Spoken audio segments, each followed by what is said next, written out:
Okay, guys. So I figured it's about time I gave you guys an update on what I'm doing. It's been a lot of time lapse. So basically, this is what we have here. We have a lot of the interior pretty much modeled and UV'd. As you can see here, I have the driver's compartment to get into. I still have to model, the actual controls and things like that.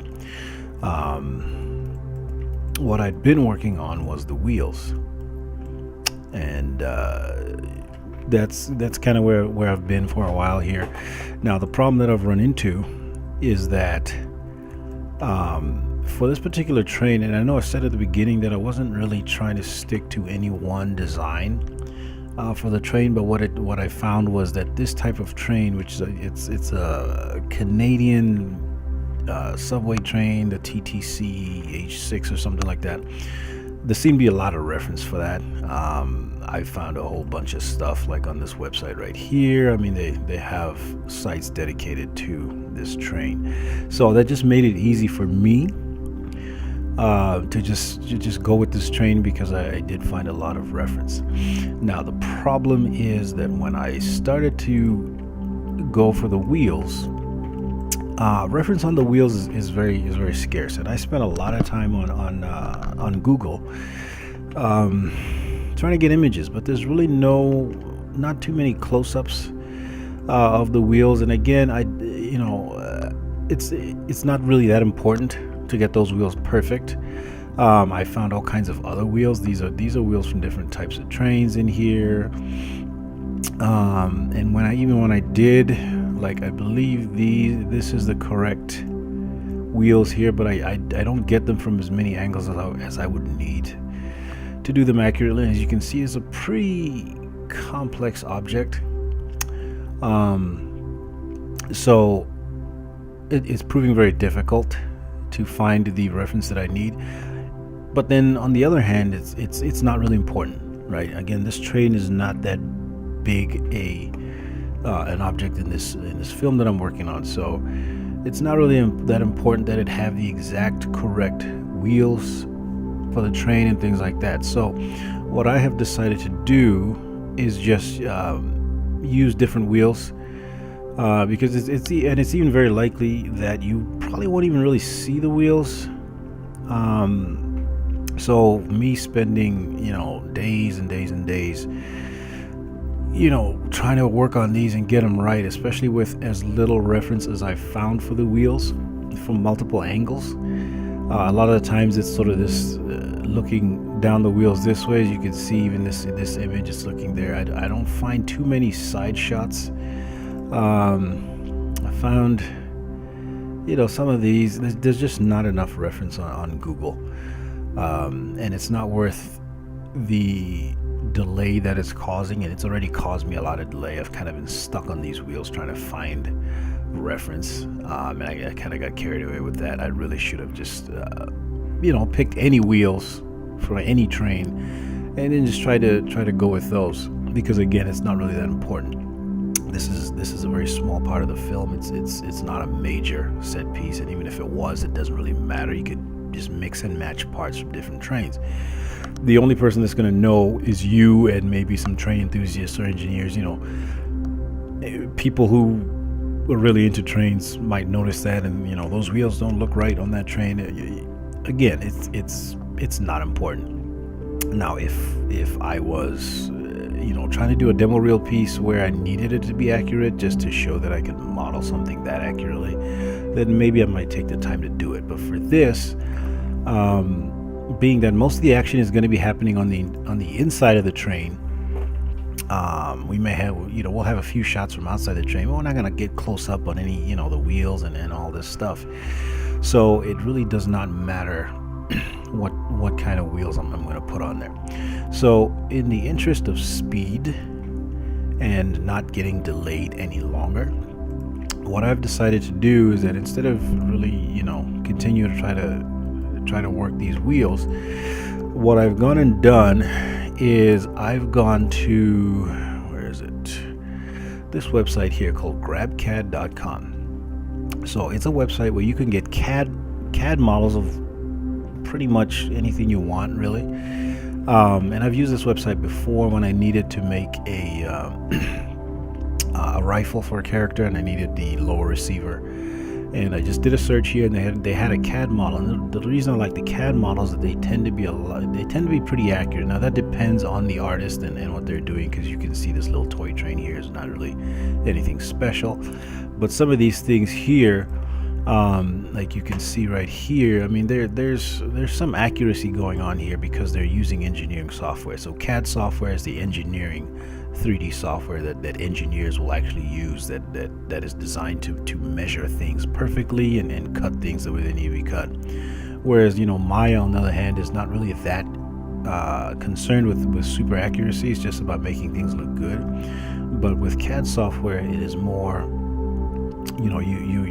a lot of these models could be then thrown into a CNC machine. So if you make a part for something, you can then throw that into a CNC machine and have it actually work, or a 3D printer or something, and have it actually be the right size, the right tolerances, and things like that. So when you need to be really accurate when you're doing engineering work, you would use CAD software. When you're doing film work, you use Maya, 3D Studio Max, and things like that.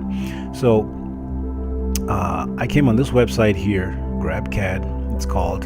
You just gotta make an account, and then you can download anything on here for free. For use in personal projects. Okay, so what I'm gonna do, or what I did do, I should say, is I did a search for train wheels, and I got a list of things here, and then I just found the one that I like. There's different ones here. You can play with whatever you want, see which one you like, maybe mix and match parts from different ones. So that's what I did. Now, unfortunately, the one that I did download, now that I did another search, I can't seem to find it. I don't know if the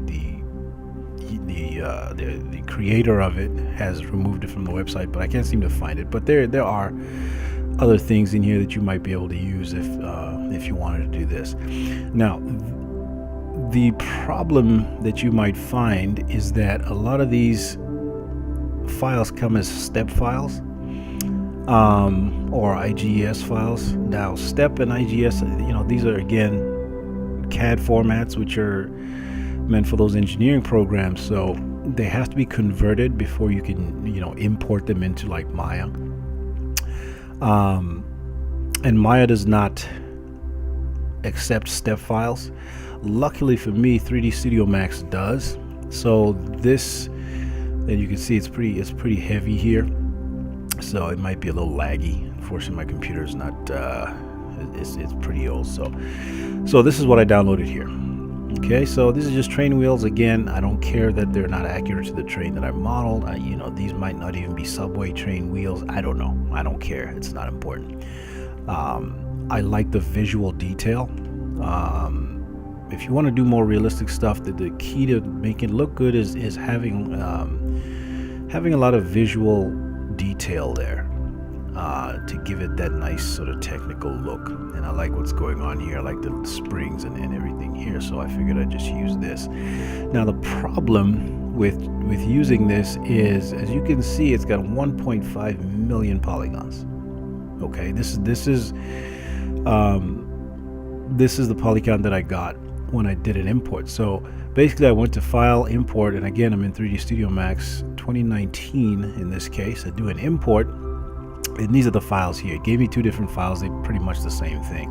So you just pick one and import it, and then you get this here. And I did a Y up here, and convert to mesh was on, and the hierarchy mode using grouping was on. I just left those, and by default, the mesh resolution is about here at 0. Initially, I'd sort of set it to something like this and imported it, and what happened was my poly count was at like 80 million or something like that. It was ridiculous, and the computer could barely deal with it. So I set it all the way to -10 to the lowest resolution I could get it, and that still gave me 1.5 million. Now that's really high. Okay, so I'm going to cancel this. So as it stands, it's 1.5 million. And if I turn on my wireframe here, if you can see it, you can see that everything is in triangles. Okay, so that's a side effect of converting from step files, and because CAD programs, they draw their surfaces differently than the Maya Polygon or the 3D Studio Max Polygon system. So when you go to convert, what it's going to do is going to triangulate everything, okay, and try to create those surfaces as accurately as possible, but it's going to be all triangles, and this is just way too heavy for what it is. I know, and because that train has two of these, there's one in the front, one in the back, that's going to be 3 million polygons just in the wheels. Okay, so I cannot use this as is. It's just too heavy. It's going to slow my workflow down, etc., etc. So what I'm going to do is I'm just going to model over the top of a lot of these things, reducing the poly counts, as much as I can as I do it. So that's the reason that I can't just use it like this and just plop it on the train and call it done. I need to actually do some work here to reduce the poly count. So once I had it in 3D Studio Max, then what I do is I export it out, and I export it as an OBJ. I just call it wheels.obj because Maya will read the OBJs. And then I just brought it into Maya, and this is it here. And again, well, actually, before I do that, let me hide the wheels that I have there right now, and then let's bring this in here. So this is how I've sort of placed them in the front here, and again, 1.5 million polygons is just, it's going to be too much, so I have to sort of model over the top of this. I mean, parts like this, there's no reason that this needs to be 5,000 faces here. I mean, this spring alone is 12,000 faces, and that's just the spring. Maya has its own built-in spring called a helix, and if we go to create, and then we go to, where is it, polygon primitives, and we do a helix, the default helix is right here at the origins. I'm just going to move this over here, and I'm going to show you what I mean here. I'm just going to sort of roughly position this where the other one is. Okay, and you can see it's not the same sort of resolution as the other one. If you go in the history here, you have different things here. So you have the number of coils. You can increase the number of coils. You can do the radius, so to make these a little bit thinner, and it can be quite sensitive here. So let's go 0.1, more or less, and you can do the height. And of course, I'm going to take time to do this properly, but right now I'm just kind of doing it fast. And then you can increase the number of coils. Just try to get it to match the other one width, so make it as wide as the other one. Let's increase that width a little bit more. But as you can see, as we're sort of getting close to the same shape here, and this thing is sensitive, is about that. See if we can match these coils. I don't know, but as you can see, this only has 1,600 faces as is. Now obviously I have not matched it up perfectly, but when I do, it's going to have significantly less than 12,000 faces. Okay, so this is what I have to do to just lighten up this whole thing. So that is my next step here. As you can see, like I said, I like this visual detail here. It really adds something to it, gives you some nice detail. Again, if you are going to use some of these models, even though you're going to basically, I'm going to remodel this whole thing with using this CAD model here as a guideline. You do want to give credit where credit's due. So I'm making this film, I'm going to put the credits in I'm going to put give the author credit in the credits. So that's going to be my next step here. Now, as far as I think these other ones here, and where is my wheel? So yeah, let's see. I'm just going to undo back here. Let's go back and give it a sec. There we go. So, just so that some of the stuff I've made here is not just going to waste, I'm actually probably going to use these drums here again, for sort of visual interest, if I show this, you can see that the let me isolate it. You can see that this one doesn't have really much going on across here. So I'm just gonna go ahead and transplant these from my old wheels onto these new wheels, just to give it a little bit more of that visual detail I'm talking about, and make it more interesting. And once I've sort of figured out what I'm doing here, I may even look at other images of train wheels and add stuff from those. But again, I don't want to waste too much time here, because it is under the train. You're probably not going to see it. This train car is going to be crashed through a wall, and the character is it's going to be blocking his path. So the character is going to have to go through this door, through the train, to sort of get around the train and then get back in the tunnel and keep going to where he's going. And there's going to be a fight in here between him and a monster of some kind, which I'm still kind of trying to figure out how I want to do that. Could be an alien, could be a monster. I'm not sure yet. But he's gonna fight some kind of thing in here and end up killing it. So again, most of the action is going to be happening on the inside. So I'm going to try real hard to get through this process really quickly, because it's not important. There's going to be another train car that would have been connected to this one, sort of behind here. This one might be stuck in a wall, sort of at an angle, and the other one may be tipped over or something like that. We'll see what it is.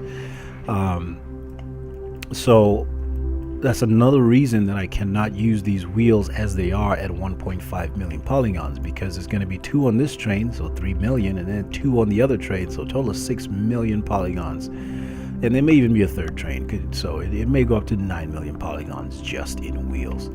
The train itself, as you can see, if you look at my poly counts here, my faces total is about 1.8, almost 1.9 million polygons, and 1.5 of that is the wheels. So the train itself, with interior and everything, is only about 350,000 polygons. So you can see that the train is not that heavy.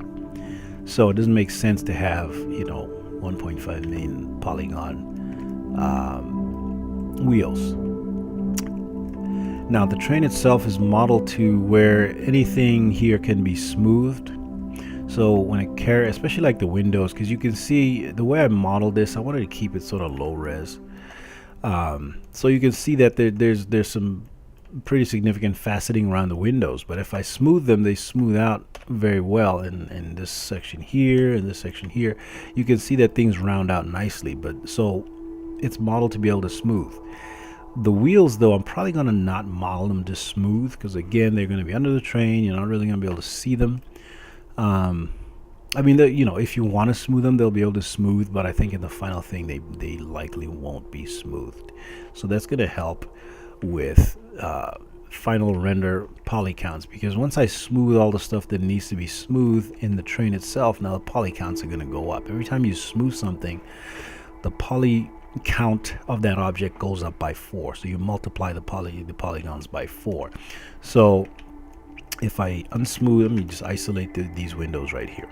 So if I unsmooth, there are only 336 faces. Okay, so if I put a smooth on there, you get about 1344. So I've multiplied the number of faces by 4. Every time you put an iteration of smooth, if I do 2 iterations, it's gonna multiply this number by 4. So if I go to 2 divisions, now we're at 5336. So every time you smooth, per division of smooth, you're multiplying the number of polygons by 4. Now, I don't envision that the entire train is going to be all smoothed at once. So the character starts out by climbing in the train here. So for that shot, really all that needs to be smooth is the stuff at the front of the train. I don't really need to have every seat and everything all the way down to the end smooth. It's just the stuff that's close to the camera. So that's going to vary from shot to shot. So you don't need to just smooth everything all at once. Okay, so that's a good way to save render time and things like that.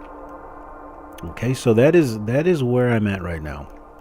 I really want to get this thing completed and ready to be put in the set, and then we'll go from there. So if you have any questions or whatever, go ahead and put those down in the comments. Don't forget to like, comment, and subscribe. Guess we can talk a little bit more about sort of the modeling of the train. So if you have been watching the time lapses, you'll notice that this train is a very repetitive object, right? So there's 4 doors. It's just the same model repeated. These windows here, just the same exact thing, just repeated. And then the same thing on the interior. It's pretty much just repetition all the way down. So one thing that you'll notice that I do is when I model something, I will then UV it, especially if it's something that's going to be repeated. You want to UV it before you repeat it down the train. Now, from time to time, I'll do that before. I'll repeat it before I UV it just to see what it looks like, and then delete those at a later date and replace them with UV ones. So that is something that I always recommend. These seats are all the exact same seat, so no point, having a million seats to UV when you can just UV the first one and then duplicate them off to do the rest of them. Same thing with these interior walls here. It's all the same object really, but I start out with a single one and then I duplicated it over, and then I created all the other parts, and then I combined them into a single object just because that makes it easier for me. Okay, so if we go in the UV editor, you'll see that this is the layout of all those interior walls. And once I had made the first one and then UV'd it, it was very easy to just duplicate these over and move them across. Okay, so I like to turn on shaded mode, which is what gives me this blue color. And if you've been watching the time lapses, you'll notice that sometimes some of these are. So if I go to shell mode and select this, and let's go to transform, and let's just flip this in U. You'll see that it's red. If it's flipped, if it's red, it means that it's backwards. So you'll see that when I duplicate things over, sometimes they turn red. So in order for me to be able to make sure that all my UV shells are the right way up, I want to make sure that they're blue, and the way you get that is by flipping them either in the U or the V direction. The U direction is sort of if you can think of X and Y coordinates on a graph, X being the horizontal and Y being the vertical. In this case, U is the horizontal and V is the vertical. So if I flip this in U, need to select it, flip it in U, now you'll see that it's blue, which means that it's not upside down anymore. Okay, and if I flip it in V, let me flip this one in V so you can really see. You'll see that it flips in the vertical. Okay, so it just depends on what that UV shell is and what you're doing with it. Now, why is it important to do that? It's important if you're going to have things like text on an object. So if I had numbers or whatever on this object and I wanted them to not be backwards, you want to make sure that your UV shells are not red. Okay, if it doesn't matter, if you're just having rust and water damage or whatever on the object, there's no text and it's not important, the orientation of that shell, then it doesn't matter. But I like to make it a practice to make sure that all my UV shells are the right way up, because at any point in the future, if you decide you want to put some text on the side of the train, you don't want to have to go in here and start flipping UV shells because your text is backwards. Okay, so that is something that you want to take into account as you model these things. The other thing, of course, is when you model the first piece and then duplicate it over, the UVs are even when you duplicate the wall and move it over and duplicate it again, move it over, duplicate it, move it over, the UVs are all going to be sitting on the same spot. So you're going to have to go in the UV editor, take the UVs for each wall section, slide them over, do the same thing. As you can see, I have the 3 sections across here. So if let me set this so we can see both here. Okay, so let's go into UV shell mode. you'll see that my train, because my train is facing forward in the z-axis, this is the front of the train here. So you can see that this UV shell is that one, this is that one, and this one is that one. So you can see that once I duplicated them, I had to shift over the UV shells as well. And the reason I do that is because if you don't do that, they're all going to be sitting on top of each other, and any texture you put on one is going to appear on all of them. Now that may be something that you want. Generally, I don't want that because this train is going to be pretty I'm going to have to destroy this train a little bit, have blood splatters and things on the inside of it. So if I put a blood splatter on this wall and I haven't separated the UV shells, I'm going to get a blood splatter on this wall and all the other walls on this side as well. And it's going to be the exact same blood splatter, which is going to sort of take away from the realism of it. Okay, so if I want to have independent textures for all these walls, I need to separate the UV shells. If it was going to be a brand new train with, it's clean and all this stuff, then you may be able to get away. Or if you're doing game work, then you may be able to get away with just having all of them sitting on top of each other and have the same texture. So this is all going to be determined by what it is that you're trying to do. Okay, so that's where we are. I'd like to duplicate these wheels and move them over just to see, but that's just going to slow down the computer even more, so I'm just not going to do that. So the next time-lapse video is me modeling over the top of this, trying to get it, well reduced, and we'll see what the poly count we get to. It's going to be much lower than 1.5 million, I know that. And then you can see that there's a gap between where the wheels end and the bottom of the train here, so we got to figure out a way to at least remove that gap just by filling it in with stuff, whatever that may be. Again, the sort of secret to making things look good is just having lots of visual detail. So I may put some, just some metal down there, some pipes, some wires. Wires and pipes and things like that are really good visually. Spaghetti, sort of a spaghetti of wires and things like that really looks good visually in models. So I try to do a lot of that. So we'll get to that once we get done with the wheels. And then really, we'll be pretty much there. Like I said before, I do need to do the, I don't know, you call them a driver in a subway train, but then right in here is going to be the driver compartment, and I will show you what's in the driver compartment is this setup here. So these are the controls. Not sure how they work, it's not really important, but I just they're pretty simple geometric shapes here just to do. And yeah, so that's what that's gonna be. Here's a shot of a guy actually in the train.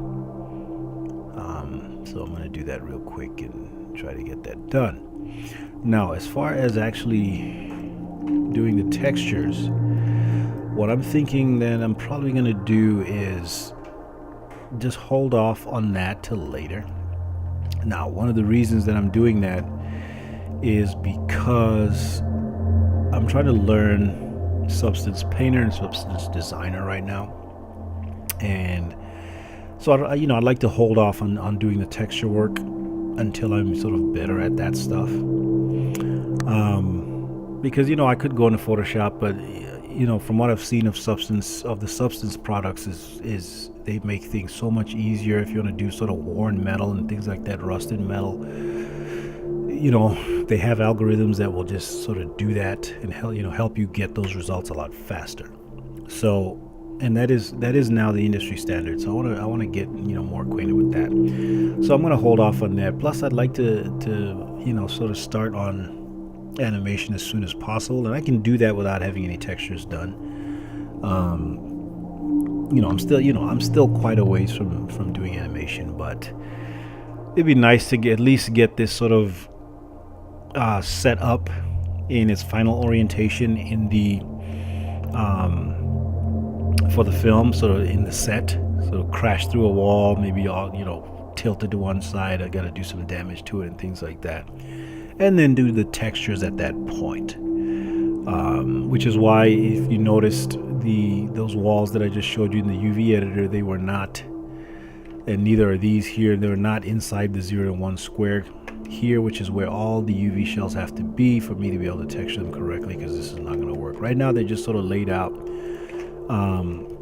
in a way that, and we crashed. But if you remember back and I'm just going to leave this here so that Maya doesn't close. But if you saw the checkerboard pattern here, you'll see that all the panels sort of have the same size squares. So I'm just laying out all the UV so that they're more or less the same size squares, so that if I have a blood splatter, that it matches up correctly, or if I have a certain level of sort of noise, dirt or whatever, that it's the same size on all the panels. So that's going to be interesting when I go to do all the modeling. So anyway, now that we have crashed, I think this is a good place to end the video. Again, please, if you enjoy watching these videos, feel free to like, comment, subscribe, and the next video will probably be another time lapse of me going through the modeling of the wheel, the wheel assembly, if you will, and then we'll go from there. I do need to make the couplers. I don't know if that's the real name, but where the trains connect to each other at the front and the back, I want to do that. So I mean, there's still quite a bit to go here, but I don't want to spend too much more time here. I have begun the characters as well. In fact, I have a video series on the female character, and I already had a male character that I was sort of modeling as well, that I didn't make a video on, but we're gonna go through the whole thing, and I do have some of those tunnels I was talking about models. So we're moving along here. So till the next video, thanks for watching.